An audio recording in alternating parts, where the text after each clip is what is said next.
सदाशिवसमारम्भां शङ्कराचार्यमध्यमाम् अस्मदाचार्यपर्यन्तां वन्दे गुरुपरम्पराम्।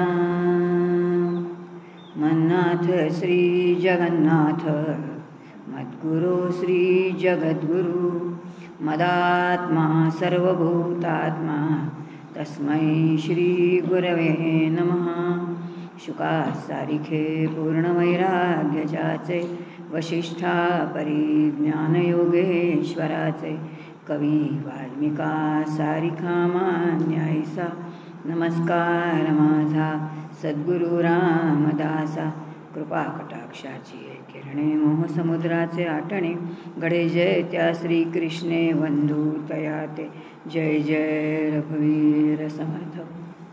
सद्गुरू परमपूज्य डॉक्टर काका यांच्या चरणी सादर दंडवत घालते। परमपूज्य मंदाताई, परम आदरणीय मोळे शास्त्री या दोघांच्याही चरणी सादर वंदन करते। या ठिकाणी असणारे पांडुरंग माऊली आहेत त्यांच्या चरणी वंदन करते। माझ्याबरोबर असणारी ज्येष्ठ असणारी ज्योत्स्नाताई जयश्रीताई यांना वंदन करते। श्रोते तुम्ही जगदीश मूर्ती सगळ्यांच्या चरणी वंदन करते आणि चिंतन आपण करू, नामसाधनेचं चिंतन करणार। ज्ञानानं सलग आपण 2-3 दिवस नामसाधना म्हणजे काय हे सगळं आपण बघणार आहोत। पण नामसाधना चिंतन करणं, बोलणं, ऐकणं यापेक्षा प्रत्यक्ष नाम घेणं हे जास्त चांगलं आहे। त्यामुळे एक छोटीशी धून म्हणू आपण, नामसाधनेची गोड आहे ती म्हणून चालू करू, हरकत नाही ना?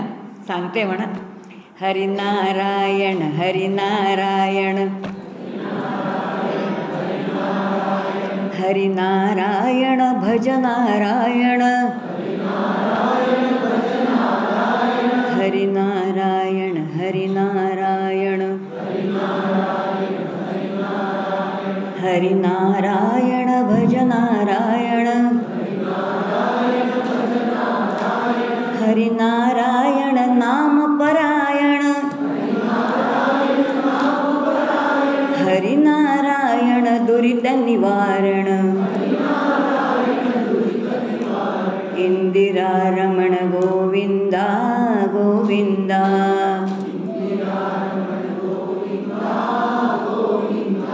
हरिनारायण हरिनारायण हरिनारायण हरिनारायण हरिओम। वेदांचं शास्त्र प्रामाण्य असा आजचा विषय। वेदांचं शास्त्र प्रामाण्य याचा अर्थ वेदांमध्ये एखादी अशी रुची आहे की जी आपल्याला नामसाधनेची महती सांगणारी आहे। आता वेदांचं शास्त्र प्रामाण्य जेव्हा आपण बघतो तेव्हा वेदांच्या विषयी थोडीफार तरी माहिती आपल्याला असली पाहिजे आणि म्हणून वेदांच्यापासून सुरुवात करू आपण। परमपूज्य काकांचं मंदाताईंचं पुष्कळ ऐकलं आहे, त्यामुळे वेद म्हणजे निदान ज्ञानराशी हे आपल्याला निश्चित माहिती आहे। तुम्ही आम्ही जे वैदिक हिंदू आहोत तेव्हा आपला धर्मग्रंथ वेद आहे हे आपल्याला नक्की माहिती असलं पाहिजे। अगदी बेसिक गोष्टी आहेत त्या सगळ्या की जो वेद आहेत। मग आपल्याकडे 3 गोष्टी येतात आपल्या घरी जेव्हा कोणतीही पूजा असते, गुरुजी येतात तेव्हा ते गुरुजी जेव्हा आपल्याला पूजा सांगतात तेव्हा श्रुती स्मृती पुराण असा विषय सांगतात। हे 3 शब्द आपल्या कानावरती अनेक वेळेला गेलेले आहेत। श्रुती स्मृती पुराणोक्त हे शब्द सगळे कानावर गेलेले आहेत आणि श्रुती स्मृती पुराणोक्त असे शब्द ऐकून ऐकून त्या शिवशंकराला 3रा डोळा आहे असं आपण अनेक वेळा ऐकलेलं आहे की त्या शिवशंकरालाच 3 डोळे आहेत। वेदांनी असं म्हटलेलंच नाही। वेद सुरुवातीलाच म्हणतं जे तुमचं उपास्य दैवत आहे तेच प्रत्येक जीवाचं जर स्वरूप असेल तर शिवाला जर 3 नेत्र असतील तर आपल्यालाही 3 नेत्र असले पाहिजेत। अगदी तर्काने सुद्धा हे पटतं आणि हे तर्काने पटवताना वेदांनी खूप सुंदर सांगितले। वेद असं म्हणतं की जसे शिवशंकरांना 3 नेत्र आहेत तसा जीव म्हणून जन्माला आलेला हा जो मानव आहे ना, या मानवाला सुद्धा 3 नेत्र आहेत आणि हे 3 नेत्र केव्हा मिळतात हे त्याचे 2 नेत्र आपल्याला माहिती आहेत की जे आपल्याला चर्मचक्षु दिलेले ज्याने तुम्ही आम्ही बघतो। एक ज्ञानचक्षु आहे 3रा, तो आपल्याला असं वाटतं की श्री गुरूंच्या कृपेने उघडतो। बरोबर आहे, ते अगदी बरोबर आहे, तसंच ते आहे। पण हे 3 चक्षु कोणते असतील तर मानवी जीवनाची जर कृतार्थता करून घ्यायची असेल तर 3 नेत्र म्हणजे 3 दृष्टी आपल्याला मिळायला पाहिजेत आणि ह्या 3 दृष्टी मिळण्यासाठी श्रुती स्मृती आणि पुराण या तिन्हीचं अध्ययन ज्यांनी केलेलं आहे त्याला त्रिनेत्रधारी, ज्याला आपण विद्वत म्हणतो. आणि हे त्रिनेत्रधारी याचा आहे तर तिन्हीचं अध्ययन पाहिजे, कारण तिन्हीमध्ये वेगळा वेगळा दृष्टिकोन आहे. श्रुतीमध्ये तत्वाचा विचार आहे, स्मृतीमध्ये धर्माचा विचार आहे, आणि प्रत्यक्ष आचरण कसं करायचं यासाठी कथांच्या माध्यमातून जे आपल्याला मार्गदर्शन केलेलं आहे ते पुराणांमध्ये आहे. आपल्यासाठी खूप डायल्यूट केलं आहे पुराणांमध्ये. त्यामुळे पुराणांमध्ये काय कथा आहेत त्यात काय ऐकायच्या असं आपल्याला वाटतं. पुराणातली वांगी पुराणात असं नाही. आपल्या सगळ्या 14 विद्या 64 कला, लौकिकातलं जीवन अतिशय उत्तम करायचं असेल, व्हायचं असेल तर पुराणांच्या अध्ययनाला पर्याय नाही. आणि म्हणून श्रुती, स्मृती आणि पुराण हे 3 नेत्र वेद म्हणतं. या 3ही नेत्रांनी तुम्ही आम्ही जर परिपूर्ण आपल्याला ते पाहिजे असतील तर या तिन्हीचं अध्ययन सांगितलेलं आहे. आणि मग या तिन्हीमध्ये नामसाधना येते. तर थोडा सगळ्याचा विचार आपण करू. आता लक्षात येईल की वेद आपल्याला एक वेगळी संस्कृती आहे. आता संस्कृती म्हटल्यानंतर संस्कृती या शब्दामध्ये संस्कार एक शब्द येतो. संस्कृती हा शब्दच मुळात कशातून सुरुवात निघालेला आहे तर तो संस्कार. विश्वामधल्या प्रत्येक गोष्टीचा सहज विकार आहे. आपल्याला सहज पटतं, प्रत्येक गोष्टीला विकार आहे. जी गोष्ट निर्माण झालेली आहे ती कधीतरी लयाला जाणार आहे म्हणजे त्याला विकार आहे, हे आपल्याला पटतं. दूध आहे ते नासणारच आहे हे निश्चित आहे. पण ते नासू नये असं वाटत असेल तर त्याच्यावरती दह्याचा संस्कार करावा लागतो. दह्याचा संस्कार केला की त्याचं ताक मंथन करता येतं. मंथनातून लोणी निघतं आणि मग लोणी निघाल्यानंतर जे तूप आहे तापवल्यानंतर ते अविनाशी बराच काळ टिकणारं आहे. इथे दह्यावरती दुधावरती केलेला संस्कार जेव्हा केला जातो तेव्हा ते शाश्वत टिकलं जातं. हाच मुद्दा किंवा हा केंद्रीभूत विचार वेदामध्ये आहे. आणि या वेदामध्ये मग आपल्याला सांगितलं की सगळं जे आहे ते जे आपल्या आजूबाजूला अविनाशी आहे त्या अविनाशीतून आपल्याकडे जर शाश्वत तत्वाकडे आपल्याला जायचं असेल तर आपल्याला संस्कार करून घ्यावे लागतील. विकारांच्या मागे न जाता संस्कार हे जाणीवपूर्वक करून घ्यावे लागतात. मग संस्कार म्हणजे नेमकं काय आहे? काय संस्कार आहे? वेदांनी केलेली त्याची व्याख्या खूप छान आहे. वेद असं म्हणतं की अनेक शुद्ध तत्वांचा सांघात. सुंदर विचार आहे. अनेक शुद्ध जे आहेत ते अनेक शुद्ध तत्वांचा सांघात म्हणजे काय आहे तर तो संस्कार आहे. मग हा संस्कार किती प्रकारचा आहे? वेदोक्त धर्म सांगितलेला आहे. वेदोक्त धर्म 2 प्रकारांनी सांगितलं आहे. एक आहे तो प्रवृत्ती धर्म आणि एक आहे तो निवृत्ती धर्म. निवृत्ती म्हणजे सहजच आपल्याला कळतं की आपल्याला थोडंसं अनासक्तीकडे जायचं आहे. प्रवृत्ती म्हणजे कर्माकडे जायचं आहे. शब्दांवरूनच आपल्याला कळतं. ह्या दोन्हीचा विचार वेदांमध्ये. वेदांचं वैशिष्ट्य असं आहे की वेद हा मानव केंद्रित आहे. म्हणजे जीव जे तुम्ही आम्ही आहोत ना की आपल्या एका जीवाचा किती विकास करता येतो, आत्यंतिक विकास, आत्महितात जास्तीत जास्त जितकं करून घेता येईल तितकं करता येईल, हा संपूर्ण विचार कुठे येतो तर तो वेदांमध्ये येतो. आणि म्हणून वेदांमध्ये जो विचार येतो तो वेदप्रणीत आपला धर्म आहे, ज्याच्यामध्ये लौकिक आणि पारलौकिक दोन्ही विकास अत्यंत महत्त्वाचे मानलेले. वेद असं म्हणतच नाही की तुम्ही फक्त तुमचं पारलौकिक हित करून घ्या, असा विचार नाही आहे बरं. ज्या प्रार्थना आहेत वेदांमधली, जी सूक्त आहेत, त्याच्यामध्ये असं त्या देवतांना वर्णन केलेलं आहे की मी गृहस्थाश्रमी असावं, माझ्याकडे सगळं धन यावं. अहो, ऋषीमुनींनी सुद्धा प्रार्थना केली की माझ्याकडे हजारो शिष्य यावेत. याचा अर्थ जे सामर्थ्याने पूर्ण आहे त्यांना प्रार्थना करायची आहे. लौकिकातलं सगळं जे वैभव आहे ते मिळवायचं आहे, ते भोगायचं आहे आणि त्याचबरोबर पारमार्थिकातलं जे वैभव आहे त्याची अनुभूती घ्यायची आहे. म्हणून लौकिक आणि पारलौकिक दोन्हींनी परिपूर्ण असणारं जीवन जे आहे ते वेदाला मान्य असणारं जीवन आहे. हाच धागा श्रीमद शंकराचार्यांच्या जीवनामध्ये आहे. आणि आचार्यांनी खूप सुंदर रचना केली. ज्या रचनेमध्ये ते असं म्हणतात की तुमच्या आमच्या शरीराचे 2 भाग आहेत, एक उजवा भाग आहे आणि एक डावा भाग आहे. उजवा भागच जर पुष्कळ वाढला आणि डावा अत्यंत अशक्त राहिला, किंवा डावा वाढला आणि उजवा अशक्त राहिला, तर शरीर अत्यंत बेढब दिसेल, विचित्र दिसेल. अगदी तसंच आपलं जीवन जर केवळ लौकिकाचं उत्तम असेल किंवा केवळ पारलौकिकातलं असेल तर हे वेदांना मान्य नाही. ते लौकिक आणि पारलौकिक दोन्ही दृष्टीने अत्यंत उत्तम असलं पाहिजे. संतांनी तोच विचार घेतला आणि तोच विचार घेऊन आपल्याला पूर्णपणाने मार्गदर्शन केलं. आणि म्हणून वैदिक जो धर्मविचार आहे त्याच्यामध्ये लक्षात येईल की लौकिक आणि पारलौकिक दोन्हीचा त्या ठिकाणी विचार आहे. आणि मग सुरुवातीलाच आपल्याला वेद असं म्हणतं की पशूंच्या अपेक्षा मानवाला एक वेगळं काही आहे, की वेगळी उंची मानवाला आहे किंवा वेगळा अधिकार मानवाला दिलेला आहे आणि ज्याला उत्तम उमज आहे. पहा बरं का, वेदातलं वचन खूप सुंदर आहे बरं का. वेद असं म्हणतं की मानवाला उत्तम उमज आहे, बुद्धी दिलेली आहे, पण आत्महिताची ती मात्र नाही.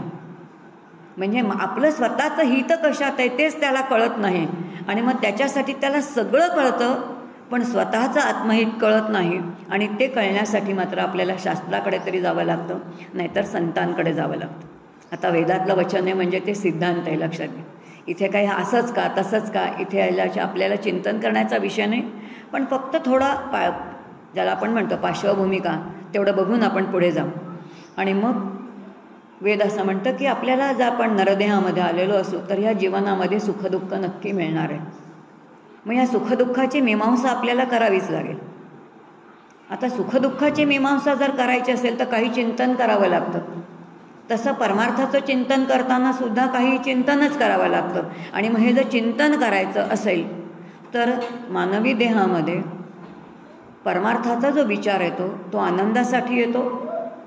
जीव आनंद स्वरूप आहे, त्याला अखंड आनंद मिळाला पाहिजे. मग हा आनंद जर पाहिजे असेल तर ती आनंदाची मीमांसा आहे. आणि जर आनंदाची मीमांसा असेल तर पहिल्यांदीच वेदांच्या शास्त्रामध्ये सांगितलेलं आहे की शास्त्र ह्या शरीराची निंदा कधीच करत नाही. शास्त्रम मांसम न निंदती अपितु चिंतयती. खूप सुंदर विचार. शास्त्रम मांसम न निंदती, तुमच्या आमच्या हाडामासाची वेदशास्त्र निंदा करत नाहीत, पण त्याची मीमांसा मात्र करायला आपल्याला शिकवतात. याचा अर्थ अस्थिमांसांचा जो हा नाशिवंत आहे त्याला सोलून काढायचं आणि मग त्या सोलून काढून त्याची मीमांसा करून आपल्याला पुढे आनंदापर्यंत जायचं आहे. हा मूळ भाग कुठे येतो तर त्या वेदांच्या विचारामध्ये येतो. आणि मग जेव्हा आपण प्रत्यक्ष नामसाधनेसारखं किंवा एखाद्या साधनाचं चिंतन करतो, मग आता लक्षात येईल की गणितासारख्या विषयामध्ये आपल्याला साधं जर पास होऊन एका इयत्तेतून दुसऱ्या इयत्तेमध्ये जायचं असेल तर गणित शिकावं लागतं. 7वी 8वीमध्ये बीजगणितासारखा विषय येतो.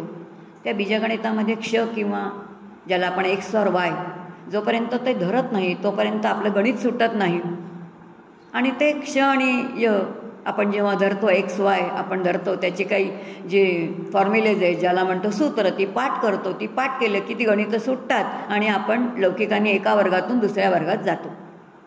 जर गणितासारख्या शास्त्रांनी आपण एका इयत्तेतून दुसऱ्या इयत्तेमध्ये जातो तेव्हा क्ष आणि य हे गृहीत धरावं लागतं.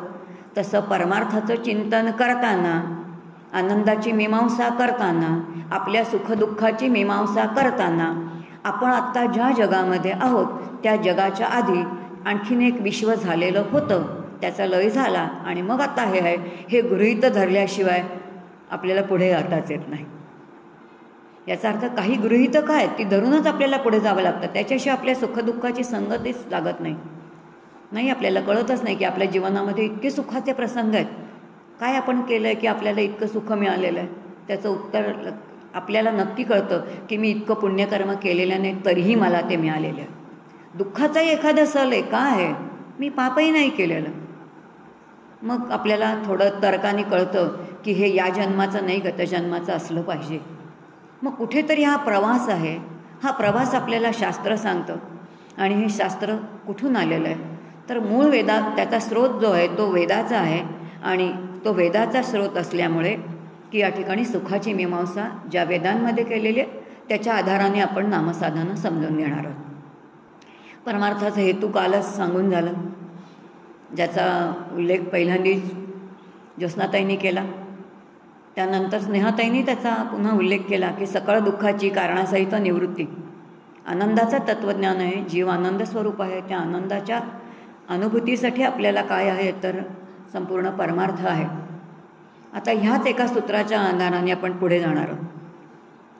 शास्त्र म्हटलं की ते संस्कृतमध्ये आहे, कळायला खूप जड जातं, पण संतांची वचनं सोपी आहेत, ती आपल्याला आवडतात. आणि म्हणून संतही कर्म सिद्धांत आपल्याला सांगतात. आणि ज्याच्यामध्ये म्हटलेलं आहे की भोगत तोही न घडे संचिता वाचवणी.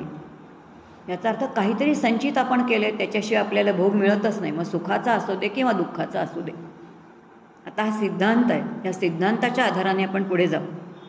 नामसाधनेच्या बाबतीत हा सिद्धांत जेव्हा येतो तेव्हा अगदी सुरुवातीच्या वेळेला काकांची जेव्हा काही प्रवचनं ऐकली तेव्हा काका नेहमी एक प्रश्न विचारायचे. नामसाधनेचं जेव्हा प्रवचनं अनेक काकांची आहेत ती तुम्ही ऐकलेली असाल, की जी आहेत आज आपल्याला यूट्यूबवरती सगळी उपलब्ध आहेत, की ज्याच्यामध्ये नामजप यज्ञतो परम बाधून सखे स्नानादी कर्म नामे पावन धर्माधर्म नाम परब्रह्म वेदार्थी अशी काही आहेत की ज्याच्यावरती काकांनी नामसाधनेचं चिंतन केलेलं आहे.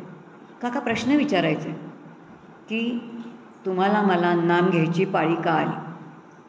आपल्याला नाम घ्यायची पाळी का आली? नाम का घ्यावं लागतं? असा मूलगामी विचार आपण कधी करतच नाही.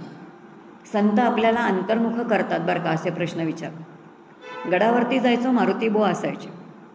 मारुतीबुवा म्हणायचे तुम्ही आम्ही सगळीजणं एक भजन गातो, रघुपती राघव सीताराम पतित पावन सीताराम, रघुपती राघव राजाराम पतित पावन सीताराम. हे भजन आम्ही का करतो?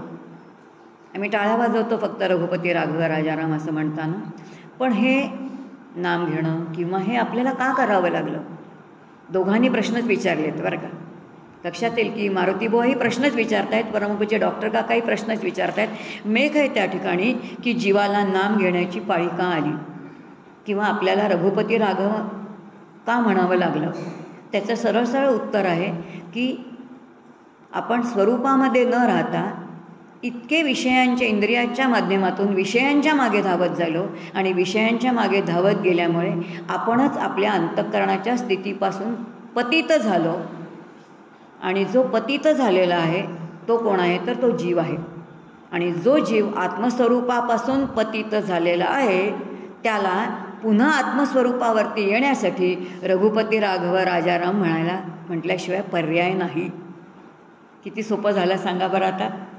आता लक्षात येईल की सखळ आपण काहीतरी, आपली सगळी इंद्रिय बहिर्मुख आहे. ही बहिर्मुख इंद्रियांच्या साह्याने वृत्ती अखंड बहिर्मुख आहे. आणि बहिर्मुख असणारी इंद्रिय जर सहज आवरायची असतील तर शास्त्रांनी संतांनी अगदी सोपं आपल्याला एक साधन दिलेलं आहे. आणि ते साधन म्हणजे कोणतं आहे? तर ते नाम आहे.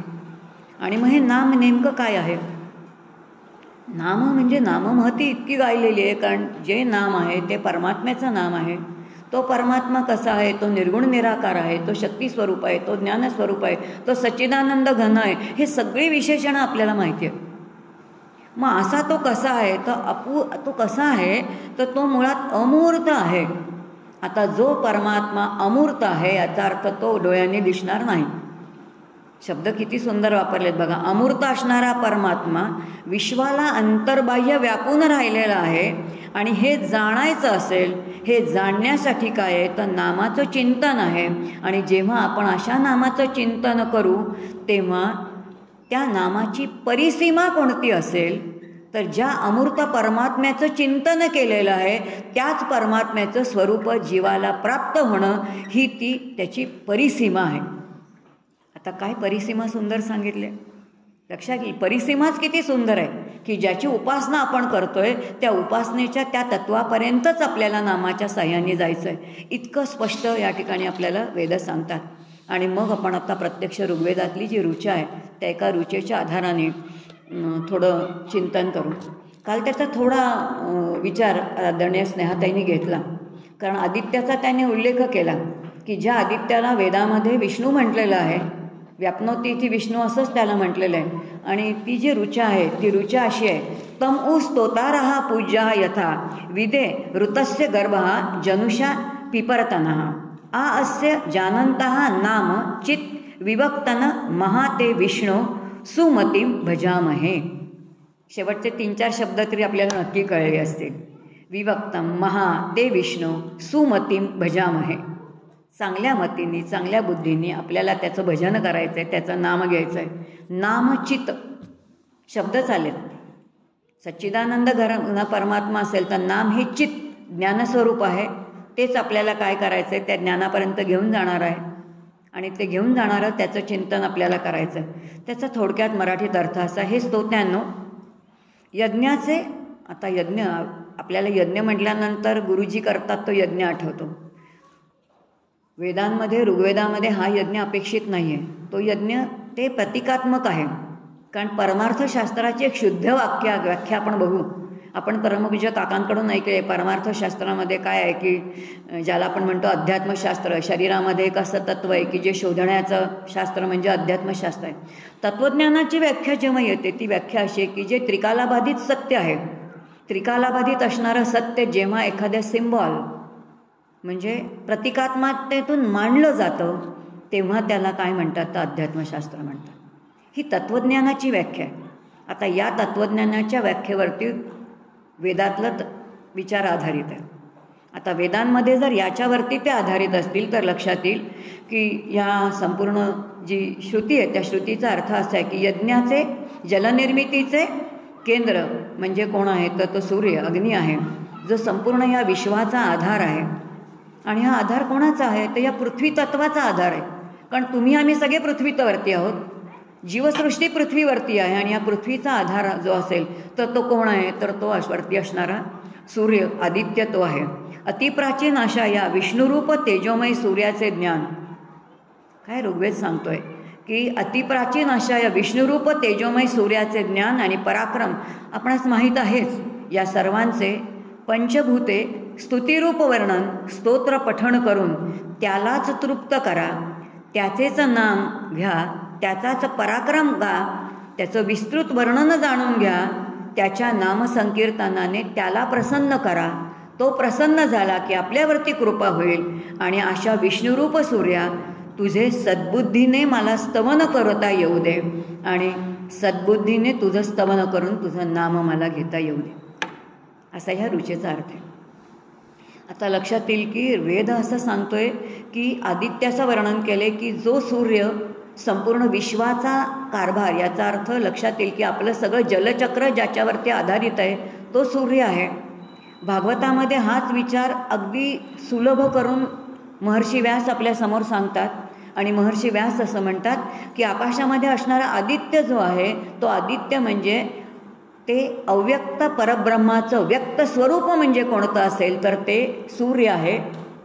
काय सुंदर शब्द आहे. अव्यक्त परब्रह्माचं व्यक्त रूप म्हणजे आदित्य आहे की ज्याच्या केवळ अधिष्ठानावरती नुसता तो उगवायला लागला. अहो आकाशामध्ये आला ना तरी सुद्धा पक्षी आपली घरटी सोडतात, चारा हुडकायला लागतात. जीव मात्र जे आहेत ते गादीतून उठतात. घरातली गृहिणी उठते, ती कामाला लागते. घरातला गृहस्थ उठतो, तो योग आपल्या उदरभरणाच्या कामाला लागतो. जे पक्षी आहेत, पशु आहेत, ते आपले ज्या ज्या ठिकाणी राहणारी जागा आहेत, एखादा हिंस्र श्वापद आहे ते आपली गुहा सोडतं आणि आपली शिकार करायला लागतं. संपूर्ण जी चराचर सृष्टी ज्याला आपण म्हणतो 84 लक्ष योनी उदरभरणाची जी सोय करायची आहे ना त्याच्या केवळ अधिष्ठानावरती घडतं. त्याला करा असं सांगावंच लागत नाही. आणि म्हणून जो प्रत्यक्षात काहीच करत नाही पण तुम्हाला आम्हाला सगळं करायला लावतो असा तो आदित्य म्हणजे कोण आहे तर अव्यक्त असं ते व्यक्त परब्रह्म स्वरूपाचं व्यक्त स्वरूप आहे. आणि म्हणून तोच विष्णू आहे, तोच विश्वामध्ये अंतर्बाह्य भरून राहिलेला आहे. तो ज्ञानस्वरूप आहे, तो शक्तिस्वरूप आहे, तो कुठे नाही अशी जागाच नाही. आता त्याचं स्तवन केलं, त्याला प्रसन्न केलं की आपल्याला सगळं मिळणार आहे. इतकं सुंदर त्या एका रुचेमध्ये सांगितलेलं आहे. आणि मग त्याच्या नामामध्ये त्याचं ज्ञान, त्याची शक्ती सगळं त्या ठिकाणी अनुस्यूत आहे. त्यामुळे त्या नामामध्ये त्याचे सद्गुण, त्याचं सगळं सामर्थ्य ते सगळं त्या ठिकाणी आहे. आणि हे सगळं जाणवून घेताना वेदातली ही ऋचा पुन्हा एक मेख सांगते. खूप छान आहे. आता त्या ऋचेचं थोडं चिंतन आपण करू. ह्याच्यामध्ये विष्णू शब्द जो आहे ना ते त्याचं प्रयोजन आहे. ते विष्णू स्वरूप आपल्याला जाणायचं आहे. हा विष्णू कोण आहे, तो कसा आहे, त्याचं स्वरूप काय आहे, कारण ते जीवाचं स्वरूपच आहे. मग त्याच्यासाठी साधनं दिलेली आहे. कोणती आहे? जप दिलेलं आहे, स्तवन दिलेलं आहे, नाम दिलेलं आहे. तिन्ही शब्द आहेत ना तिथे, स्तवन आहे, नाम आहे, सगळं दिलेलं आहे. मग त्याचं कोणाला करायचं आहे हे आपल्याला जीवाला म्हणजे मानवाला करायचं आहे. कारण मानवासाठी वेद आहे. तो साधक असेल तर तो मानव आहे. मग त्याचं साध्य कोणतं आहे तर साध्यही तिथे सांगितलंय की सद्बुद्धीने विष्णू पदाची प्राप्ती. म्हणून सद्बुद्धी दे असं सांगितलेलं आहे. सुमती भजामह, सुमती चांगली बुद्धी दे, चांगल्या बुद्धीनेच परमेश्वराची प्राप्ती करून घेता येईल असं सांगितलं आहे. आणि मग इथे मेघ दिलेले आहे वेदानेच, ऋग्वेदातला मंत्र आहे आणि त्याच मंत्रामध्ये नामसाधनेची मेघ आहे की जी संतांनी आपल्याला खूप सोपी करून सांगितले आहे की नाम घेताना ज्याचं नाम आहे ते जे सगुण रूप आहे त्या सगुण रूपाचं गुणांचं स्मरण असलं पाहिजे आणि रूपाचंही स्मरण असलं पाहिजे. आणि म्हणून समर्थ अगदी सोप्या शब्दामध्ये आपल्याला म्हणतात की मुखी नाम घ्यावे, मनी रूप ते आठवावे. याचा अर्थ जर मी रामाचं नाम घेत असेन तर नामाचं रूप आठवावं, रामाचं गुण आठवावे. मी कृष्णाचं नाम घेत असेल तर कृष्णाचे रूप आठवावं, कृष्णाचं गुण आठवावे. इतकं सोपं सांगितलं. याचा अर्थ एकाच रुचीमध्ये काय करायचं आहे, कुठून कुठे जायचं आहे, कुठपर्यंतचा प्रवास आहे, हे सगळं आपल्याला या ऋग्वेदातल्या रुचीमध्ये पाहायला मिळतं. मग नाम घेताना कसं रूप आठवायचं, ध्यान कसं करायचं. आम्ही शिवथरगळीमध्ये जायचो तेव्हा काका असायचे, सगळी सांगायचे. पण मग तिथे अनेक जण प्रवचनाला असायचे, 5 जण असायचे अगदी दिग्गज असणारे, दासबोध सांगणारे. तसेच बरेच वेळेला आपले गडावरनं शेंबेकर बुवा यायचे. तर शेंबेकर बुवा नेहमी म्हणायचे की रामनामाचा महिमा कोणी जाणला असेल तर दासबोधामधलं एक वचन आहे की रामनामाचा महिमा जाणे शिवशंकर. मग आता मेघ कुठे आहे. नाम घेतानाची मेघ जर जाणून घेतली ना तर आपल्याला नामसाधना कशी करायची ते कळतं. ती मेघ सांगताना ते म्हणायचे की रामनामाचा महिमा जाणे शिवशंकर असेल तर जर मी रामनामाचं नाम घेत असेल, म्हणजे रामनाम हे जर माझं साधन असेल तर ध्यान कोणाचं करावं. कारण का आता रामनाम अखंड कोणी घेतलं आहे, शिवानी घेतलं आहे. ते कसं घेतलेलं आहे, कारण का तर तो निळकंठ आहे, त्याच्या मुखामध्ये राम आहे, त्याच्या हृदयामध्ये राम आहे आणि म्हणून हलाहलासारखं विषसुद्धा त्यांनी प्राशन केलं तरी त्या विषाचा त्याच्यावरती कोणताही परिणाम झाला नाही. विष म्हणजे जो बांधून टाकतो ते विष, जे विषय तुम्हाला आम्हाला बांधून टाकतात, सोपं आपण करून घेऊ. मग त्या विषाचा परिणाम शिवावरती कोणताच झाला नाही, कारण वैखरीमध्ये नाम होतं, हृदयामध्ये राम होता, वैखरीत राम होता आणि म्हणून फक्त कंठ निळा झाला. मग ज्याच्या वैखरीत राम आहे, ज्याच्या हृदयामध्ये राम आहे, त्यांनी किंवा ज्याला रामनाम घ्यायचं त्यांनी ध्यान कोणाचं करायचं तर शिवशंकरांचं करायचं. आता लक्षात येईल की आपल्याला हे पटतच नाही. किती सुंदर सांगितलं आहे की ज्यांनी रामनामाची प्रचिती घेतलेली आहे त्याचं जर स्मरण केलं तर त्यांच्याच कृपेने आपल्याला रामनाम अखंड मुखामध्ये राहील. आता लक्षात येईल की जी देवता मला कृपा त्याची प्राप्त करून घ्यायची आहे ना त्याच्या मेखा तर आपल्याला समजून घेतल्या पाहिजे. आता ह्या रामनामाच्या मेखा आहेत किंवा नामसाधनेच्या मेखा आहेत आणि ह्या नामसाधनेच्या मेखा आपण आता थोड्या समजून घेऊया. दुसरं आणखीन एक उपनिषद आहे, खूप सुंदर आहे, अथर्ववेदातलं. आपले जे 4 वेद आहेत या 4ही वेदांचा प्रत्यक्ष संबंध आपल्या रोजच्या उपासनेची आहे. हे आपल्याला कळलं पाहिजे. जेव्हा आपण देवासमोर बसतो तेव्हा देवासमोर असणारे पूजा करताना आपल्याला ती जर मूर्ती म्हणून जर आपण पूजा करत असू तर आपली बुद्धी कायम जड राहण्याची शक्यता आहे. कारण मूर्ती जड आहे आणि मी पण बुद्धी जड राहील. त्यामुळे पूजा करताना कधीतरी कळलं पाहिजे की त्या चैतन्याला तिथे आवाहन करायचं की तो परमात्मा सगळीकडे, चैतन्याला आवाहन करायचं. ते किती मनापासून करायचं हे आपल्याला ऋग्वेद सांगतं. त्या देवाची पूजा करताना त्याला किती उपचार करायचे, 16 उपचार करायचे. त्याला अर्घ्य द्यायचं, त्याला पाद्य द्यायचं, त्याला स्नान घालायचं, त्याला अलंकार घालायचं, त्याला वस्त्र द्यायचं, त्याला जे काही जे जे आपण असं पाहिजे ते भगवंताचं देणं, हे सगळं देण्याचं कोण सांगतं तर यजुर्वेद सांगतो. त्यानंतर स्तवन आहे, त्या देवतांचं काय करायचं तर त्यांची स्तुती करायची. ते सामगायन आपल्याला सांगतं, सामवेद सांगतो. आणि ज्याची उपासना करतो त्याचं तत्त्व काय आहे आणि तेच तत्त्व माझ्याहीमध्ये आहे हे सांगणारं कोणतं असेल तर ते अथर्ववेद. लक्षात येईल की आपल्या उपासनेमध्ये 4ही वेदांचा अनुस्यूत आहेत. हे जर समजून घेऊन उपासना केली तर ती उपासना आपल्याला फलदायी होणार आहे. देवासमोर बसल्यानंतर हे 4ही लक्षात पाहिजे कोणत्याही वेदांनी काय होणार आहे. मग अथर्ववेदामध्ये एक सुंदर उपनिषद आहे, ज्या उपनिषदामध्ये नाममहती खूप सुंदर सांगितले, ज्याच्यामध्ये म्हटले सर्व श्रुती गोप्यम तच्छृणु. सर्व श्रुतींनी जे सांगितलेलं आहे ना ते मी तुम्हाला सांगतो असं अथर्ववेद म्हणतोय. आणि त्या अथर्ववेदामध्ये म्हटलं येन कली संसार परिष्यती, येन कली संसार परिष्यती भगवदादी पुरुषस्य नारायणस्य नामोच्चारण मात्रेण फक्त नामोच्चारण मात्रेण निर्धुत कलिर्भवती. नातः म्हणजे न अतः, नातः परतरोपायः सर्व वेदेषु दृश्यन्ते. सर्व वेदांना ह्याच्याशिवाय दुसरा कोणता मार्गच दिसत नाही. एकच मार्ग आहे, ज्याच्या स्मरणाने हा संसार म्हणजे जो दर क्षणाला सरत जाणारा आहे, आत्ता आहे असा तसा पुढच्या क्षणी नाही, सरणं हे ज्याचा स्वभाव आहे, अशा सरत जाणाऱ्या संसाराचं ज्याच्या स्मरणाने हा संसार बाधित होऊन जातो आणि मग गोपदाची प्राप्ती होते. आता गोपद म्हटल्यानंतर आपल्याला लगेच वाटतं की ते वैकुंठ असेल. आता गोपद समजूनच घ्यायला पाहिजे. आम्ही गोकर्ण महात्म्य ऐकतो, हे सगळं ऐकतो, पण गोपद म्हणजे काय? गो म्हणजे गाय आहे, गो म्हणजे भक्ती आहे, गो म्हणजे ज्ञान आहे. आणि म्हणून भक्ती आणि ज्ञान जिथे आपल्याला सगळं मिळणारं आहे ते गोपद कोणाचं आहे? तर ते नारायणाचे, पर्यायानेच ते सद्गुरूंचे चरण आहेत. किती वेदाने आणखीन स्पष्ट सांगावं मला सांगा. आणखीन वेदाने काय स्पष्ट करून सांगावं? आणि म्हणून ज्याच्या स्मरणाने हा संसार बाधित होऊन गोपदाची प्राप्ती होते, प्राप्त करून घेता येतं. आणि भगवान कलियुगामध्ये भगवान आदी नारायण यांच्या केवळ नामोच्चारणाने सर्व दोष नाहीसे होऊन जातात. याच्याशिवाय वेदांना दुसरा कोणताही मार्ग दिसत नाही. इतकं स्पष्ट सांगितलेलं आहे. म्हणजे नामसाधनेने पूर्ण संसार बाधित होऊन जातो. तो बाधितच होतो, याचा अर्थ बाधित होणे म्हणजे असून नसल्यासारखं होणे. किती सोपं आहे, असून नसल्यासारखं आहे. आपल्याला सवय असते, घरामध्ये काही माणसं असतात, त्यांचं अस्तित्व आपल्याला आवडत नाही, पण ते आपण त्यांच्याकडे दुर्लक्षच करून टाकतो की नाही. आम्ही महिला तरी माहेरून येतो, सासरी हो नवीन जेव्हा विवाह होऊन आलो, कोणीच सासरच्या लोकांना ओळखत नव्हतं. कोण नणंद एक होती माहिती, एक सासूबाई माहिती होत्या, बाकी कोणी माहितीच नव्हते. मामी भावंड असायची, चुलत भावंड असायचे, काका काकू असायचे, आत्या मावशा असायच्या, कोणी ओळखतच नव्हतं. परिचय करून दिला तरी एका दिवसात काय लक्षात राहतो, काही लक्षात राहायचं नाही.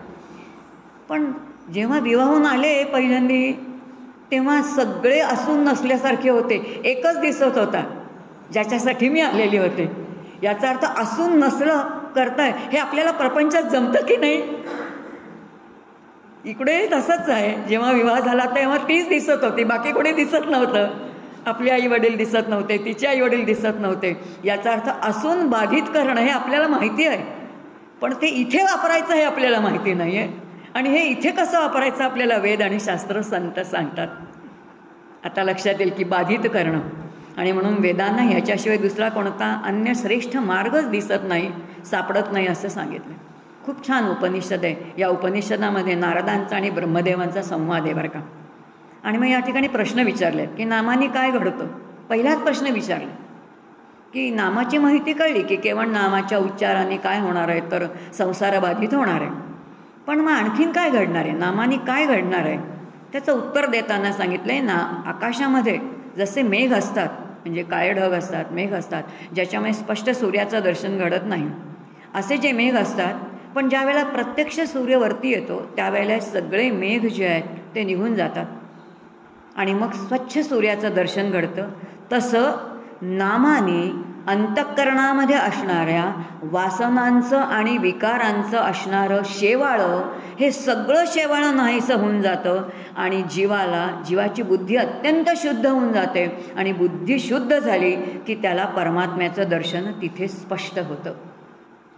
किती स्पष्ट सांगितलं की लौकिकातला दृष्टांत दिला की जसा आकाशामध्ये सूर्य आल्यानंतर मेघ निघून जातात आणि सूर्याचं स्पष्ट दर्शन आहे, तसंच नामाच्या साह्याने चित्तातले सगळे दोष निघून गेले की आपल्याला काय आहे तर शुद्ध परमात्म्याचं दर्शन आहे. आणि खूप छान सांगितलं की हे नाम घ्यावं, नाम आपण करावं. कुठे कळतं? सत्संगतीमध्ये कळतं. कसं काय सत्संगतीमध्ये कळतं? कारण सत्संगतीमध्ये आपण नामाची काही नाममहती ऐकतो आणि मग कळतं की नाममहती ऐकल्यानंतर जेव्हा आपण नाम घ्यायला जातो काय घडतं, प्रक्रिया काय घडते अंतःकरणामध्ये. शास्त्र असं म्हणतं तिथे मनोमंथन घडतं. जसं ताकामध्ये लोणी आहे पण ते घुसळल्याशिवाय येत नाही, तसं सत्संगामध्ये जेव्हा आपण काही विचार ऐकतो आणि जेव्हा आपण आपल्या घरी जातो, एकांतामध्ये बसतो, जेव्हा ते स्मरण करतो, तेव्हा त्या विचाराच्या मंथनाने आपल्याच अंतःकरणातले दोष आपल्याला दिसतात. आणि आता हे दोष मला काढायचे आहेत. हे जोपर्यंत दोष प्रमाद माझ्या आतमध्ये आहेत तोपर्यंत मला परमात्म्याचं दर्शन होणार नाही. आणि मग ही प्रमाद काढण्याची अंतःकरण शुद्धीची प्रक्रिया सुरू होते. आणि अंतःकरणाच्या शुद्धीची प्रक्रिया सुरू कोणाच्या साह्याने होते तर ती नामाच्या साह्याने होते. आणि म्हणून पहिला टप्पा काय येतो तो नामच आहे. म्हणून नामसाधनेने अंतःकरणाच्या शुद्धीची प्रक्रिया सुरू होते असं सांगितलं. मग पुढे नारद विचारतात ब्रह्मदेवांना, ह्याचा विधी कोणता आहे? जरा विधी निषेध काय असेल तर सांगा. पण विचारते कोण? नारद आहेत बरं का. नारद विचारतात. गंमत अशी आहे की तुम्हाला आम्हाला नारद म्हटलं की ते कळीचे नारद वाटतात बरं का. पण असे कळीचे नारद नाही आहेत. संतांच्या समोर बसल्यानंतर आपल्याला शब्दांचा अर्थ कळतो, तोपर्यंत कळतच नाही. परमपूज्य काका नेहमी म्हणतात, एखादा ग्रंथ वाचलात ना त्याचा शब्द नुसता बघू नका, तो शब्द घेतलात की शब्दकोश घेऊन बसा. त्या शब्दाचे किती अर्थाचे छटा मिळतील तुम्हाला कळतील. आणि मग त्याच्यावरती लक्षात येतं की बुवा नेहमी म्हणायचे, नरदेहामध्ये आला असाल तर काय कराल? मारुतीबुवांचा उल्लेख करते मी मुद्दाम. मारुतीबुवा म्हणायचे, नरदेहामध्ये आला असाल तर निदान माणसाची बुद्धी दिली आहे म्हणून नारदांचा शोध घ्या. आता प्रश्न मला पडला, नारदांचा शोध घ्यायचा म्हणजे कसा काय घ्यायचा? मी काकांना विचारलं, काका नारद म्हणजे काय मला सांगा. बुवा म्हणतात नारदांचा शोध घ्यायचा. काका शांतपणे म्हणाले, नारद याचा अर्थ नार म्हणजे समुदाय. समुदायाला जो ज्ञान देतो त्याला नारद म्हणतात. आणि ज्ञान देणारे कोण आहेत तर सद्गुरूच आहेत. याचा अर्थ नरदेहामध्ये ज्याचा शोध घ्यायचा आहे तो नारद आहे. मग आता नरदेहामध्ये आल्यानंतर नारदांचा शोध घेतला पाहिजे की नाही? किती छान सांगितलं का बरं मला. नारद आता हेसे नारद विचारतात की ह्याचा विधी कोणता आहे? आणि ब्रह्मदेव म्हणतात, जीव अशुद्ध आहे, तो शुद्ध होण्यासाठी नामाने अंतर्शुद्धी होते. सुंदर दृष्टांत दिला आहे की बिळामध्ये सर्प आहेत आणि हे सर्प जर बाहेर काढायचे असतील तर गरम पाणी घातलं तर सगळे सर्प बाहेर येतात. तसं एखादा जर साधक आहे, नामधारक आहे, तो नाम घ्यायला लागल्याबरोबर त्याच्या अंतरंगातले वासनारूपी सर्प हळूहळू बाहेर येतात. काय उपनिषद सुंदर सांगते की अंतरंगामध्ये असणारे सगळे विकाररूपी सर्प जे ते हळूहळू बाहेर येतात. ब्रह्मदेवाने उत्तर दिलं. आता नारद पुढचा प्रश्न विचारतायत. ते असं म्हणतात की नामसाधनेने काय काय घडतं ते सांगा. किती सुंदर विचारले बरं का. नामसाधनेने काय घडतं ते सांगा, कशासाठी करायचे ते सांगा. समजून घेऊन करतायत. आणि आता ब्रह्मदेवाने सांगायला सुरुवात केली की नामसाधनेने काय घडतं तर नामसाधनेने चारही मुक्तींची प्राप्ती होते. सलोकता, समीपता, स्वरूपता आणि सायोज्यता. आपण ऐकलेले आहेत त्या. सलोकता म्हणजे त्या लोकांमध्ये येणे. मला जर एखादी विद्या शिकायची असेल तर त्या लोकांमध्ये जावं लागतं. चित्रकला शिकायची आहे तर चित्रकाराकडे जायला, संगीतकला शिकायची आहे तर संगीतकाराकडे जाणं. याचा अर्थ शरीराने त्या ठिकाणी जाणं, त्या लोकांमध्ये जाणं सलोकता. समीपता, जवळ जायचं असेल.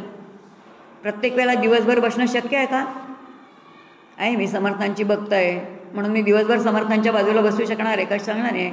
माझा प्रपंचसुद्धा चालणार नाही, लक्षात घ्या. मला कामच करायचं आहे. गृहिणी म्हणून मला काम करायचं आहे, नोकरीच्या ठिकाणी मला काम करायचं आहे. दिवसभर करणं शक्य नाही. मग समीपता कशाच्या साह्याने? नामाच्या साह्याने समीपता शक्य आहे. स्वरूपता, रूप प्राप्त होणं, हेही नामाच्या साह्याने आहे. आणि सायोज्यता याचा अर्थ त्याचं स्वरूप काय आहे, जीवाचं स्वरूप काय आहे जाणून घेणं. आणि जीव आणि शिव यांचं जे जोडणं आहे हे सगळं कशाच्या साह्याने तर नामाच्या साह्याने आहे. आणि म्हणून चारही मुक्ती या ठिकाणी प्राप्त होती. पुढे खूप विचार छान सांगितले बरं का. काही पाप जीवाच्या आतनं घडतच असतात. या सगळ्यांचा पापाचा नाश कशाच्या साह्याने होतो तर तो या नामसाधनेने होतं सांगितलं. मग कोणती भयानक महापाप कोणती आहेत प्रश्न विचारले. नारद विचारतायत महापाप कोणती आहेत आणि त्याच्यावरती उत्तर देत आहेत ब्रह्मदेव. सुवर्णचौर्य, वीरहत्या, ब्रह्महत्या यासारखी जरी वातकं झाली तरी ही सगळी पातकं जी आहेत ती नामसाधनेने नाहीशी होतात. आपल्याला असं वाटतं कसं काय शक्य हो. पण आता लक्षात येईल की जेव्हा आपण महाभारत बघतो किंवा भागवतासारखा ग्रंथाचं जेव्हा श्रवण करतो किंवा गीतेमध्ये अर्जुनाने जेव्हा युद्ध केलं, इतक्या सगळ्यांचं कोणाकोणाचा वध केला, ज्याच्यामध्ये कोण आहेत त्याचे ज्यांच्याकडून तो अस्त्रविद्या शिकलेला आहे ते आहेत, ज्यांना तो अत्यंत मानत असेल ते गंगापुत्र आहेत.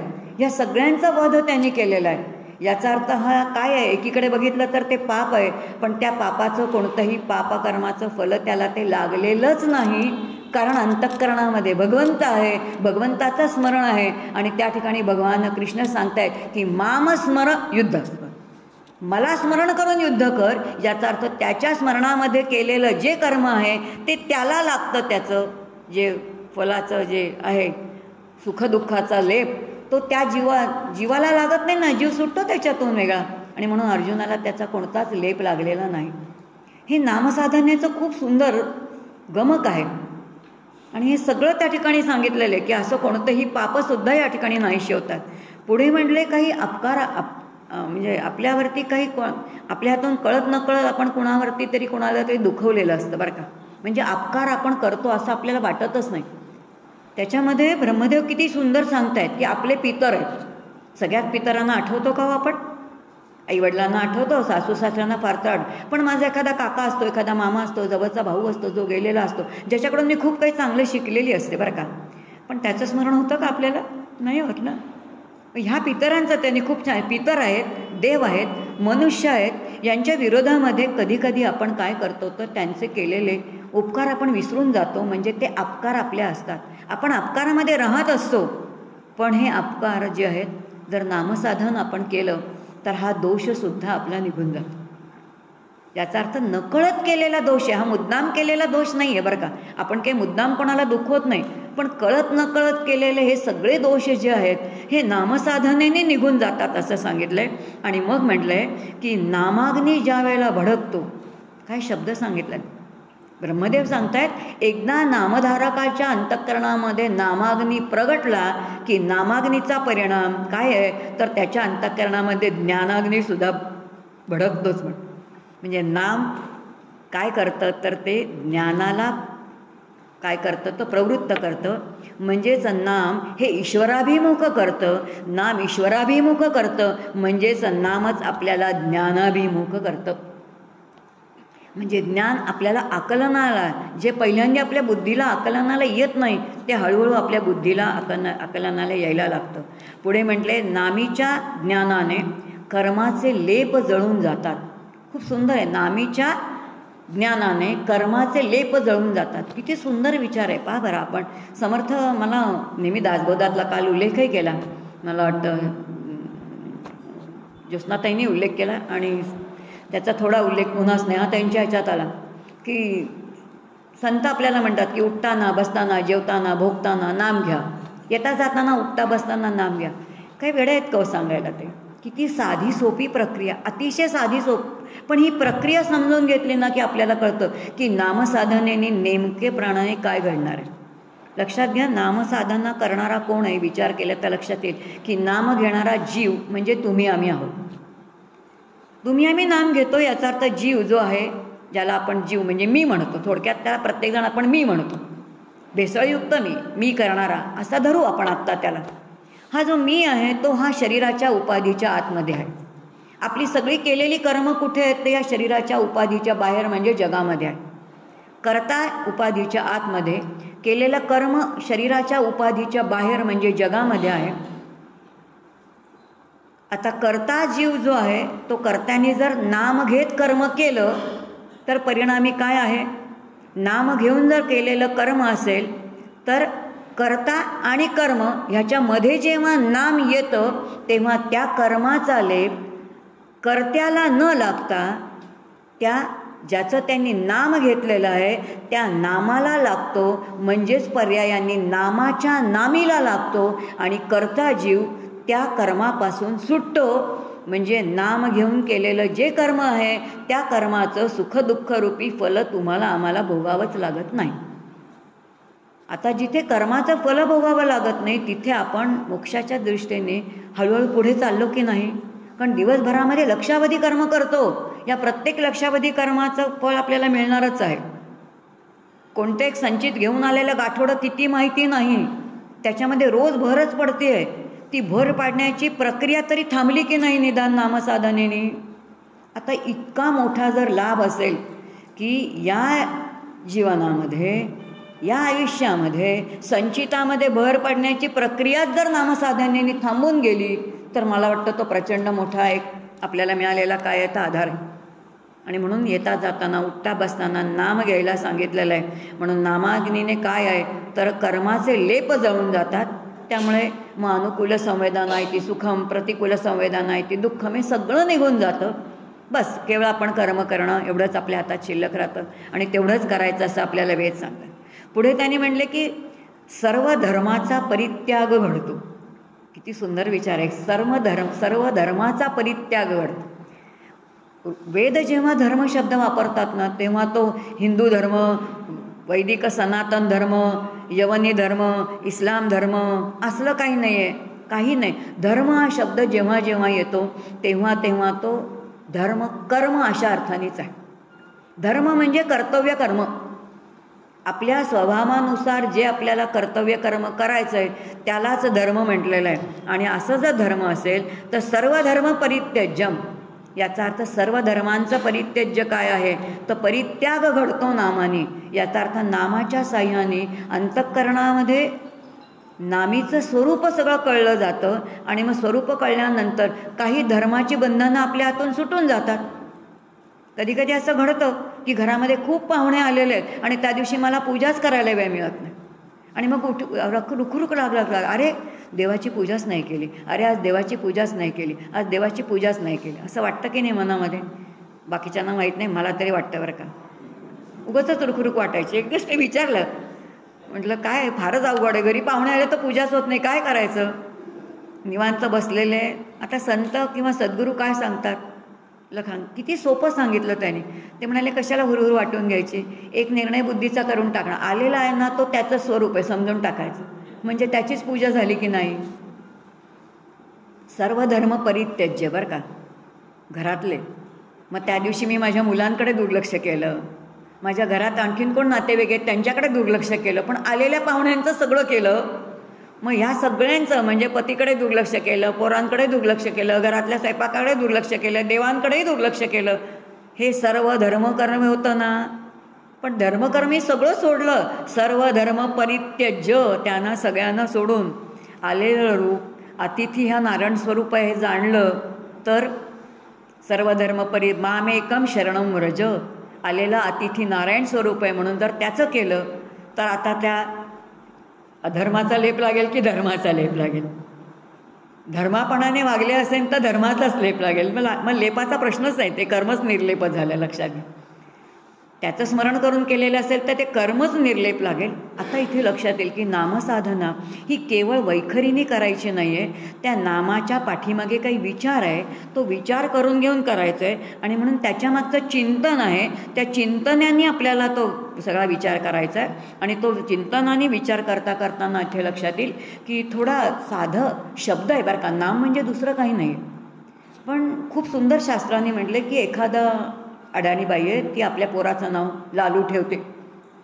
लालू नाव ठेवते आणि ते पोराला ते पोर जर झोपलं असेल तर ते म्हणते अरे लालू उठ, लालू उठ, लालू उठ, लालू उठ, लालू उठ, लालू उठ. ते पोर काही उठतच नाही. ती पुन्हा जोरजोरात ओरडते. आता लालू नावाचा तिचा मुलगा ज्याला काही कळत नाही तो सुद्धा आईच्या हाकेने उठतो म्हणून. याचा अर्थ लौकिकात ज्या नामाला, ज्या शब्दाला काही अर्थ नाही ते शब्दसुद्धा जर उच्चारला तर एखाद्या झोपेतला उठून जागा होतो. हे शब्दाची अचिंत्य अशी असणारी ही शक्ती आहे. ही शब्दाची अचिंत्य शक्ती जेव्हा आपण समजून घेऊ तेव्हा आपल्याला नामसाधनेची मेघ कळेल. म्हणून शब्दामध्ये अचिंत्य शक्ती आहे आणि ती शक्ती सांगताना खूप छान सांगितलेलं आहे बरं का. समजा हा लालू उठला, याचा अर्थ असा आहे की तो झोपलेलाच नव्हता. आणि जर उठलाच नाही तर शब्द असा नाही, नामामध्ये ते सामर्थ्य नाही की उठवायचं आहे. आता एका शब्दामध्ये इतका विचार येतो. शब्द किती अचिंत्य आहे लक्षात येईल. शब्दामध्ये अचिंत्य शक्ती आहे. असं जेव्हा चिंतन करू तेव्हा तुमचं आमचं असणारं नाव आहे आणि परमात्मा जे भगवंत आहे त्याचं नाम आहे. मग नाव आणि नाम याच्यामध्ये काही फरक आहे का? आणि तो फरक सांगताना शास्त्रांनी अतिशय सुंदर सांगितलं आहे. नाम या शब्दामध्येच नामाची महती आहे. कारण नाम कोणाचं आहे तर ते ईश्वराचं आहे, परमात्म्याचं आहे. ज्याला आपण नारायण म्हणतो त्याचं नाम आहे. नारायण ज्ञानस्वरूप आहे आणि त्याची शक्ती जी आहे ती त्याच्या अधिष्ठानावरती आहे, जी त्याच्यापासून कधी भिन्नच नाही. आणि म्हणून नाम म्हणजे नारायण आहे आणि त्याची शक्ती म्हणजे महाशक्ती म्हणजे ते म आहे. आणि म्हणून नाम म्हणजे नारायण आणि आदिमाता या दोन्हीचं जे एकत्रीकरण आहे ते म्हणजेच परमात्म्याचं नाम आहे. नाम या एका शब्दामध्ये जर एवढं सगळं तत्त्वज्ञान साठवलेलं आहे तर आता जेव्हा त्या परमात्म्याचं आपण अत्यंत प्रेमाने नाम घेऊ, ते नाम आपल्याला कुठपर्यंत घेऊन जाईल, एकदम वेगळ्या उंचीवरती घेऊन जाईल. आणि वेगळ्या उंचीवरती घेऊन जाताना लक्षात येईल की मग ते नाम कसं आहे की ज्याचं नाम आपण घेतो तर ते नाम घेतो ते सगुणाचं आहे. नाम सगुणाचं आहे. पण नामसाधनेमध्ये नामस्मरण भक्ती म्हटलेलं आहे. तर नामस्मरण असेल तर जेव्हा आपण नाम घेतो तेव्हा नाम घेणं, परमपूज्य काका खूप सुंदर सांगतात, ते कर्तृतंत्र आहे. याचा अर्थ नाम मी घेणं, आठवणीने घेणं हे कर्तृतंत्र. याचा अर्थ जीवानी आपल्या बुद्धीचा निर्णय घेतला की मला आता परमात्म्याचं नाम घ्यायचं आहे, हे कर्तृतंत्र आहे. पण काही दिवस हे आपण स्वीकारल्यानंतर ते सहज होतं. मग त्याचा पुन्हा पुन्हा निर्णय करावा लागत नाही. मग नाम आपोआप अंतरंगामध्ये रुजतं आणि मग हळूहळू नाम हा स्थिरावतं. तेव्हा त्याला काय म्हणतात, वस्तुतंत्र आहे, सहज आहे, स्मरण आहे. मग नाम निघून जातं आणि ज्याचं नाम आहे त्याचं स्मरण अंतरंगामध्ये स्थिर आहे.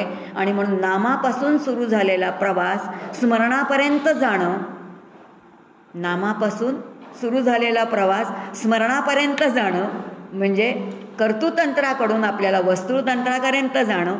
आणि हे जाण्यासाठी जे जे काही करायचं आहे तो शास्त्राचा थोडा आधार घेऊन आपण समजून घेण्याचा प्रयत्न करूया. समोर 10:15 झालेले दिसत आहेत मला, त्यामुळे वेळ माझी झालेली आहे. या ठिकाणी मी थांबते. सगळी केलेली सेवा परमपूज्य डॉक्टर काकांच्या चरणी समर्पित करते. हरिओम.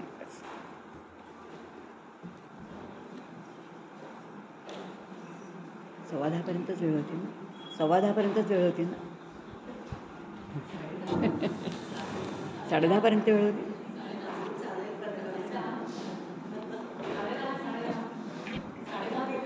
साडे घेऊ का पुढे? मला वाटलं काय 1 तास सांगितलं, मला सांगताना सांगितलं 1 तास थांबा म्हणून.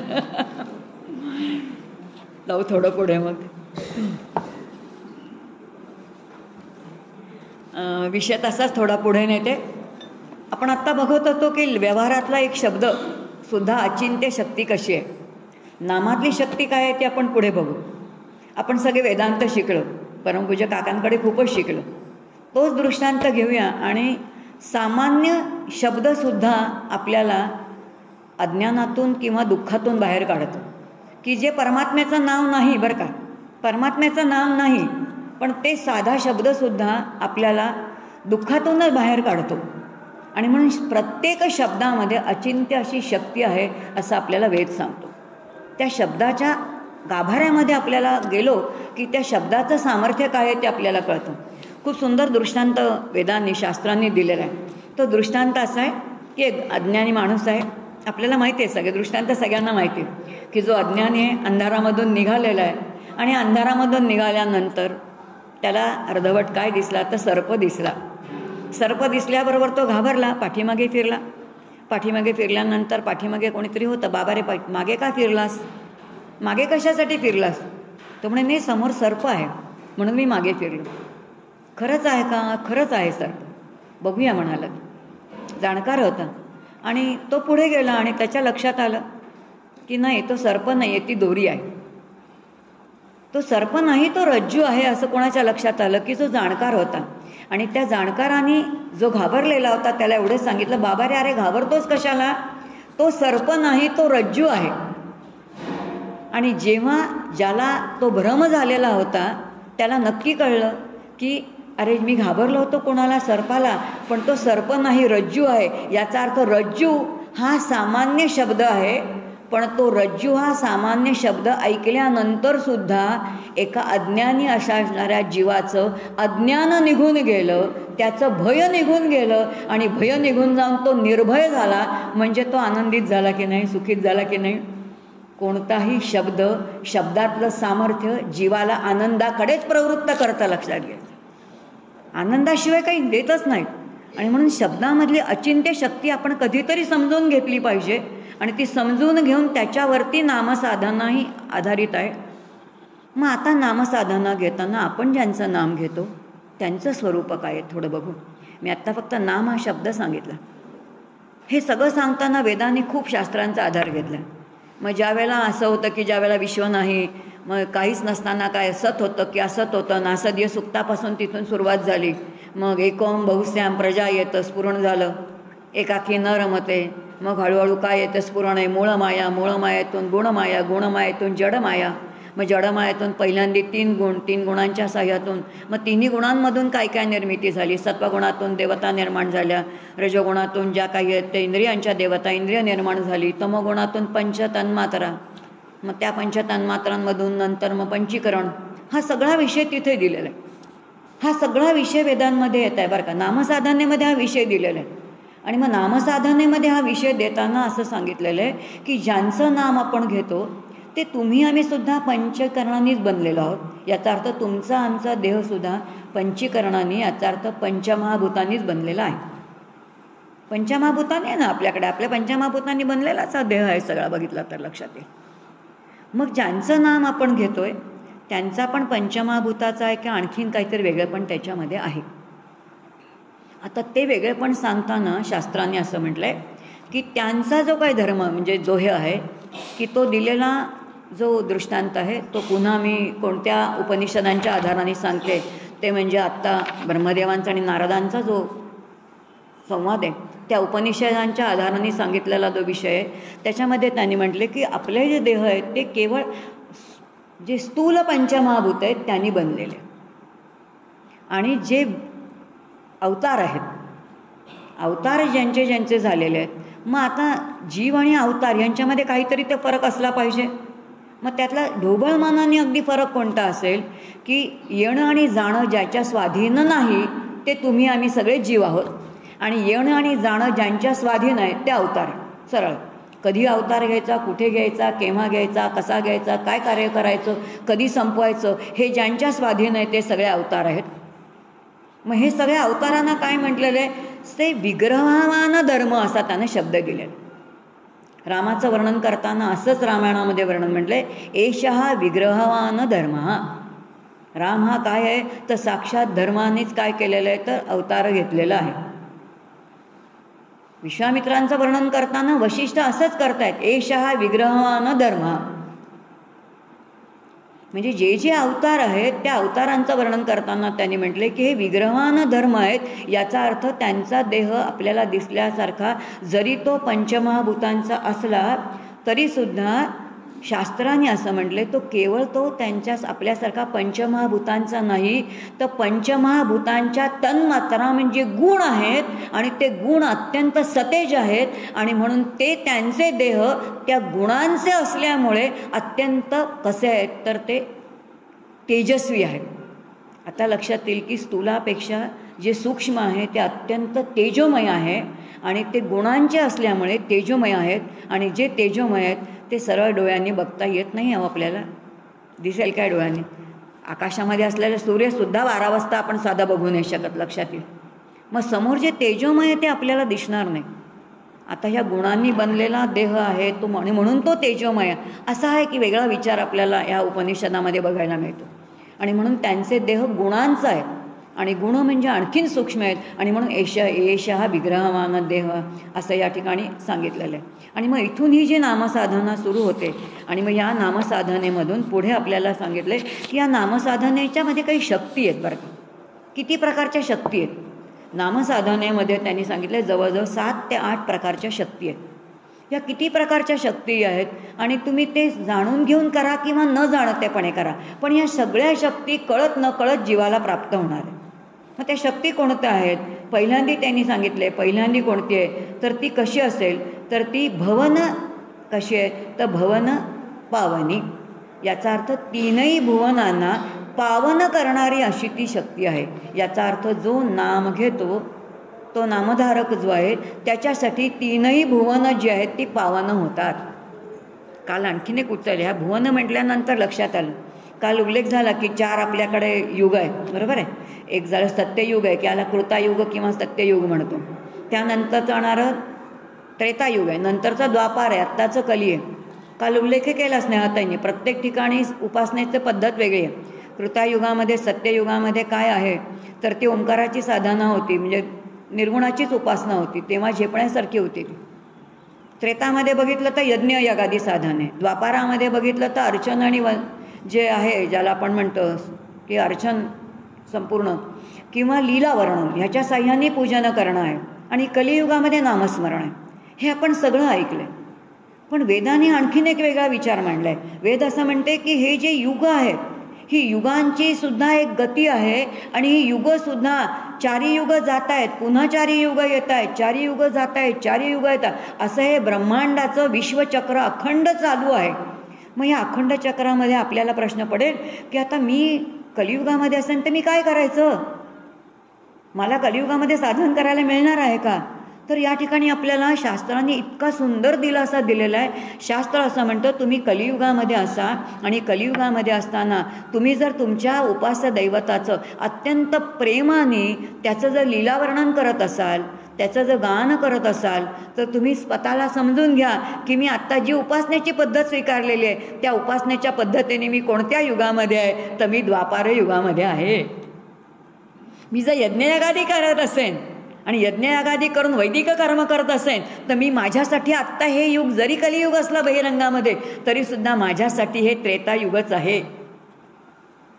याचा अर्थ कलियुगामध्ये मी जे काही कर्म करते आहे किंवा करतो आहे त्यानुसार माझं युग कोणतं आहे हे आपणच ठरवायचं आहे. आणि मी जर इथे सत्ययुगासारखं सत्यतत्व जर माझ्या सद्गुरूंनी मला दिलेलं असेल आणि त्या सत्यतत्वासाठी ते सत्यतत्व म्हणजे काय, ते सच्चिदानंद घन ब्रह्म म्हणजे काय, ते जर अंतःकरणामध्ये शाश्वत आहे ते जर आपण धरून ठेवलं असेल आणि ते अंतःकरणामध्ये धरून इथे आपण सत्याने त्यांनी सांगितलेल्या आचरणाप्रमाणे जर वागत असू आपण तर याच कलियुगामध्ये समजायला हरकत नाही की मी सत्ययुगामध्ये आहे. किती सुंदर सांगा. आणखीन वेदांनी काय सोपं करून सांगावं आपल्याला, सांगा बरं. काय सुंदर. म्हणजे युग बाहेरचं कोणतंही असू दे पण आतमध्ये माझं एक युग तयार करण्याचं सामर्थ्य माझं आहे ना. मग ते सामर्थ्य आपण कशाच्या साह्याने मिळणार आहे, हे सगळं नामाच्या साह्याने. म्हणून नामच पूर्ण काय आहे तर त्या नामाच्या नामीचं ज्ञान करून देतो. इतकं सुंदर नामाच्या या प्रक्रिया आहे आणि म्हणून अत्यंत पावन करणारं असं नाम आहे. पुढे म्हटले सर्व व्याधी निवारिणी. काय सुंदर प्रक्रिया. सगळ्या प्रकारच्या व्याधीचं निघून जातात नामसाधनेने. मग व्याधी येणार नाही तसं आहे का.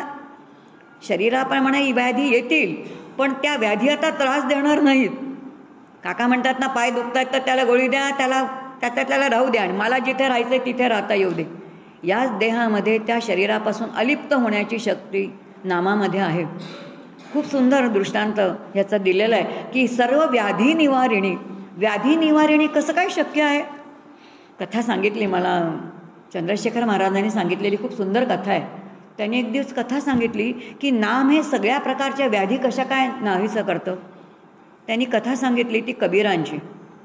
कबीरांचा मुलगा होता कमाल. किती वर्षाचा होता म्हणे, 6-7 वर्षाचा मुलगा कमाल होता.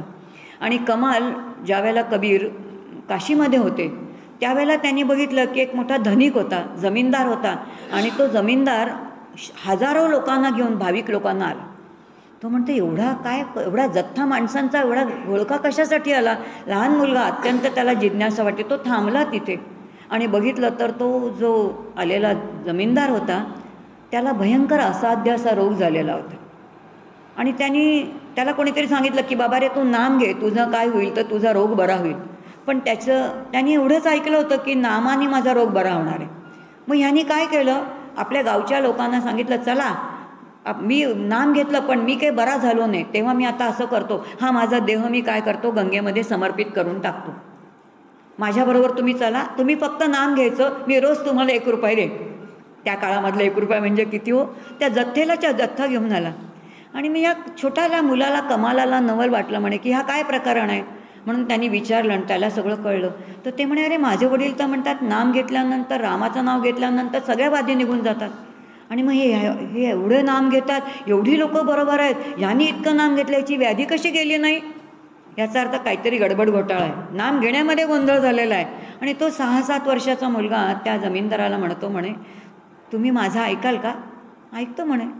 ही व्याधी तुम्हाला कमी करायची हो, एवढी माणसं तुम्ही आणलीत हो. कशी काय? पैसे देऊन आणली. एवढं नाम घेऊन बरं नाही झाले? नाही झाले बरं. मग म्हणाले, मी सांगतो म्हणून नाम एकदा घ्याल, घेतो. असं करा म्हणाले, तुम्ही नाम म्हणा आणि या गंगेमध्ये डुबकी मारा. आता त्या म्हणाला, नाहीतरी काय, देह विसर्जितच करायला आलेला होता. त्यांनी डुबकी मारली, बाहेर आला, बघितला तर रोग काही गेला नाही. असं कसं झालं म्हणाला. त्यांनी पुन्हा सांगितलं, असं करा, डुबकी मारा परत एकदा. परत डुबकी मारली, बाहेर आल्यानंतर नाही. कमालाला नवल वाटलं, माझ्या बाबांनी तर इतकं बरं केलं, एका रामाच्या साह्याने सगळे बरे होतात, हा बरा का होत नाही? आता ते 6-7 वर्षाचा पोर विचार करते की ह्याने नाम जे घेतलेलं आहे ना, ते पोटतिडकीने घेतलेलं नाही. पोटतिडकीने घेतलेलं नाम पाहिजे. परमात्म्याला अत्यंत नाभीच्या देठापासून त्याला हाक मारली पाहिजे. आणि ह्याची अशी हाक मारायची असेल तर ह्याला काहीतरी केलं पाहिजे. आणि तो म्हणते, आता शेवटचं एकदाच तुम्ही नाम घ्या, बाकी काही करू नका, असं त्या कमालाने सांगितलं. आणि जेव्हा त्या जमीनदारांनी पाण्यात डुबकी मारली, तसे हा विटी दांडू खेळत होता, त्या दांडूनी त्याच्या डोक्यावरती त्यांनी एवढ्या जोरात आघात केला. आणि आघात केल्यानंतर त्याला वेदना झाल्या. आणि त्या वेदनांनी जोरात त्यांनी त्या रामाचं नाव म्हटलं. इतक्या वेदना झाल्या की तळमळला, त्याला असं वाटलं त्याच्यात काही वाचत नाही. आणि त्या तळमळून त्यांनी जेव्हा नाव घेतलं, बाहेर आला, बघितला तर व्याधीमुक्त बरा झालेला होता, इतका बरा झालेला होता. आणि मग त्या कमालाला खूप बरं वाटलं, त्या माणसाला आनंद झाला. कथा संपून गेली. पुढची कथाही पण खूप सुंदर आहे बरं का. हा छोटासा मुलगा कबीरांकडे गेला आणि तो म्हणतो, बाबा असं झालं बरं का, बाबा असं झालं की तुमचं ऐकलं मी, आणि म्हणून एका माणसाला तो ना प्राण द्यायला गेला होता, त्याला मी आज बरं केलं. तो फक्त 3दा राम म्हणून बरा झाला, 3दा राम म्हणून तो बरा झाला. आणि कबीरांना दुःख झालं. कबीर म्हणतात, माझ्या रामाचं नाव 3दा घ्यावं लागतं का? नाही हो, एकदा घेऊन सुद्धा पुरतं. म्हणलं ते म्हणतात ना, एकदा किती वेळा, 13 कोटी, काही गरज नाही. 13 कोटी 3दाच म्हणा, 4दाच म्हणा, पण असं म्हणा की आपण करून गेलो पाहिजे. आणि मग कथेने सांगितले खूप छान की काय झालं म्हणे की हा मुलगा कुठे गेला असेल. तर घरी गेल्यानंतर कबीरांनी काय सांगितलं म्हणे, त्यावेळेला त्याच ठिकाणी कोण होतं, तर तुलसीदास होते. तुलसीदासांकडे जायला सांगितलं म्हणे, जा तू. म्हणून हा तुलसीदासांकडे गेला म्हणे. तुलसीदासांकडे त्यांनी लिहून दिलं म्हणे, एक दोहा लिहून दिला. त्या दोह्याचा अर्थ असा होता की असा मुलगा माझ्या घरात जन्माला आलेला आहे की ज्याने कबीराचा वंश डुबवला. आता कबीराचा वंश निर्वंश केला, स्वतः कमाल दिसतोय, तो निर्वंश कसा? पण कबीराने लिहिलं होतं की माझ्या घरामध्ये असा मुलगा जन्माला आला की माझा वंश निर्वंश झाला, कारण त्याने 3दा राम म्हणायला लावलं. तुलसीदासांना कळलं काय झालं की आपण एक रोगी बरा केला, याचा अहंकार त्या छोट्या 7 वर्षाच्या कमालाला झाला होता. तो कमी करण्यासाठी यांनी तुलसीदासांकडे पाठवलं.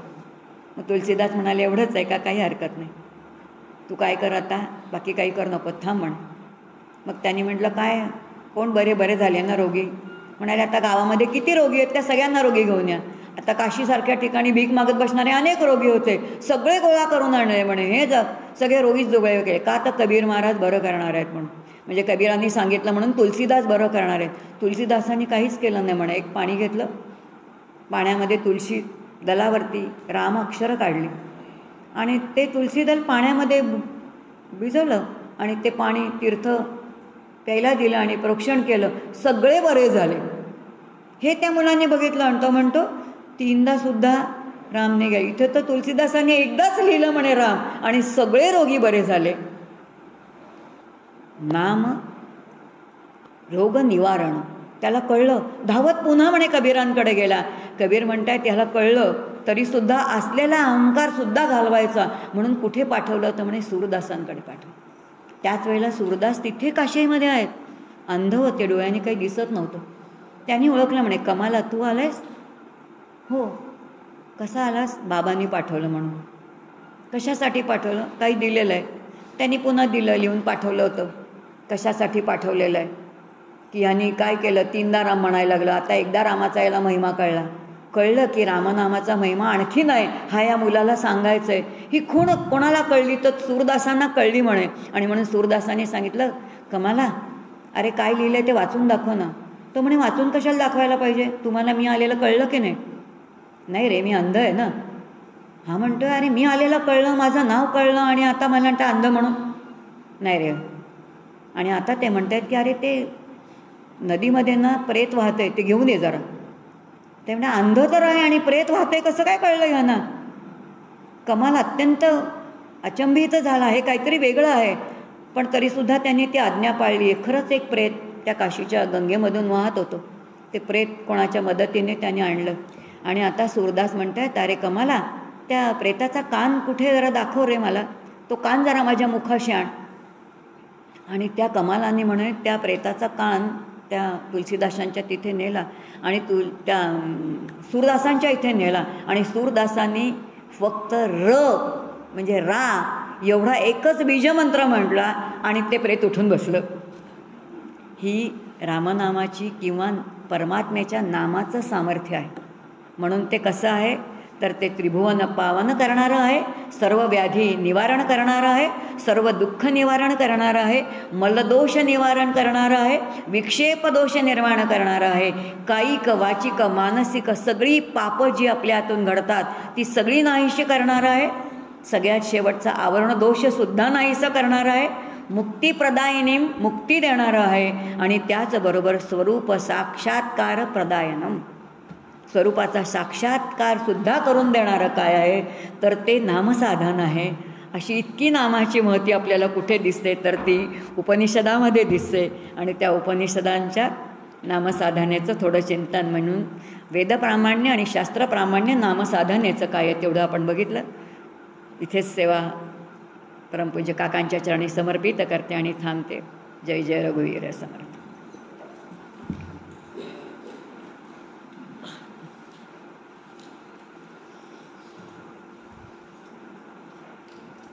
धन्यवाद मावशी. तर तुम्ही नाम का घ्यावे, कुणाचे घ्यावे, कसे घ्यावे, नामसाधनेची महती आणि त्याच्यातल्या शक्ती हे सगळं वेद आणि उपनिषदांच्या सहाय्याने आम्हाला अगदी सविस्तरपणे समजावून सांगितले.